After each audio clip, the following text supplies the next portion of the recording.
at is just checking on some of the main things that are really important when taking an online class. One of the first things is doing everything you're going to be doing is on Blackboard. So you must make sure you check in on a regular basis. Now, all the material you need is all on Blackboard, and just as a little awareness, I am able to check to see what everybody is doing online in Blackboard. I have access to everyone's stuff and seeing where you've been and what you've done. So please make every effort to do that. It'll be all important for you to be successful. Now, along those same lines is time management. And time management is super important with online courses. Your time is your responsibility. That means everything that's expected in the course, when the journals are open and closed, when the test is assigned and when it's closed, the assignment when it's due, what we're doing each week is your responsibility. Now, we don't have a class, but you need to treat this like as if you did have a class. So about 3 hours a week is the same thing you should be doing in your online class as you do within your in-class. So make sure you mark things down in a calendar. Make sure you have some means of keeping track of things. Okay, that's going to be very important to you when it comes to doing an online class. Now, in addition to that is make sure you have current computer. Now, the library has computers, so you will have a means by which to do this course if you don't have a computer. Now, if you don't have a computer, that might be more challenging for you. But what I want to caution you against is trying to do an entire online class using your cell phone or tablet. They're not big enough screens to take that much time online. And two, more importantly, the app that is available for Blackboard, it's not as robust as the online computer-based one. The app is just not as robust. There's things you won't see and things that won't be available for you. So please, current and up-to-date working computer. Now, also along these same lines, what's important, again, and I can't stress this enough, is your textbook. Your textbook is something that you'll use as a guide. It's also the thing that you're going to use to highlight and make notes of, because when you do your tests, if it's an online class, I can't stop you from using your text or your notes, and I'm not going to try to. I've got about 500 questions in a test bank, and I'm only going to give you 50 or 55 or 60 depending upon the test, and they're going to be randomly sampled. And so you won't have an opportunity. You'll have 2 chances to do the test, but you'll get a different test each time, and the person sitting beside you is going to have a different test than you've had. But having your textbook is going to allow you to look at the material, gain information. So the more you've marked it up, the more you've used post-it notes, the more you've highlighted it, the more notes you've made, the easier the test will be. So the textbook becomes very important. Contacting me will be very important as well. So it's important that you know how.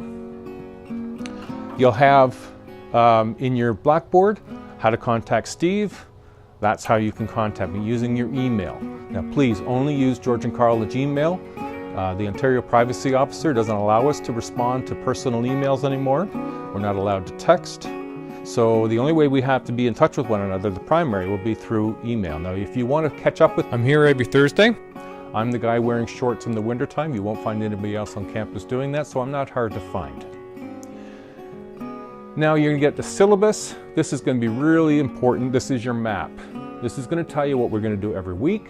It's where all the dates that say when things are due are, when the journals are open and when they're closed, when the tests are open and when they're closed. And all the dates are on the syllabus, so please download or print and make them available for yourself, because it's your responsibility to make sure that you are available to write the tests at the time they're available. They're open for 5 days, so there's lots of opportunity. And that the journals are open for 2 weeks, so there's lots of opportunity. But I won't be reopening any of them if you miss. All right?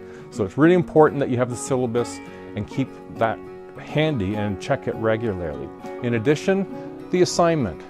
Make sure you read it carefully and read it thoroughly.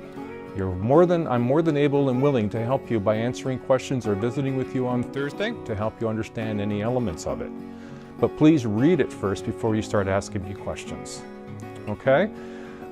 Excuse me. Now, lastly, but not least, is there are no extensions. Time management is important. And I've had in the past lots of people asking for extensions, and in some cases I gave them. But I was getting complaints from students who said, well, I work hard and I take care of this. Why did they get an extension when they didn't, and they weren't really sick? Or so we're going to stick with the college policy. The college policy is that if you're sick, you need a doctor's note, and I need to be able to see that. If you have a disability, I need to see the letter that comes from our disability and accessibility officer that says an extensions or time extra on tests is made available for you, and then I will provide that for you. So those are the conditions by which extensions can be had. So please don't ask. I'm afraid it's going to be, I won't be able to do it. I won't do it because it's not fair to the other students. It's time management is largely what it comes down to when I get asked for an extension. I didn't get, my computer broke down. Make sure you have a good computer. Make sure it's in working order. Make sure you don't leave things to the last minute. Getting an email on the day before an assignment's due saying, I'm not too sure what I'm supposed to do, but my computer's broke down. I'm sorry that it broke down, but you should have been working on it sooner. Okay?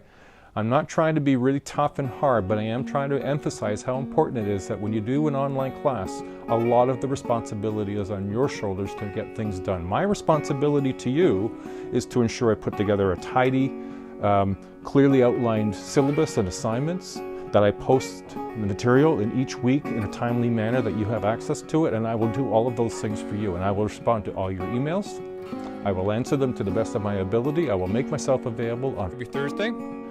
We'll do our best to get through this. I hope you enjoy the course. It is interesting, it is important, and it is one that I think you'll get some great value out of when it comes to your core program. So good luck to everybody, and I look forward to seeing you either in person or experiencing you online. Lastly, please remember, online agreement, it's to be completed in week 3.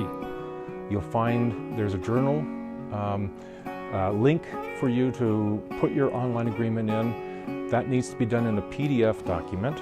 If you're not familiar with how to make a PDF document, check in week 1. You'll see how to make a PDF document video for you. It's quite straightforward. It's probably easier than you thought it was. So do your agreement up. Make sure you make note of the 7 things that were expressed in this video that you just watched, and add those to your journal, add those to your online agreement, and a little introduction about who you are and why you're taking the course, and that will be very helpful. Alrighty, good luck, and we'll see you in the online world.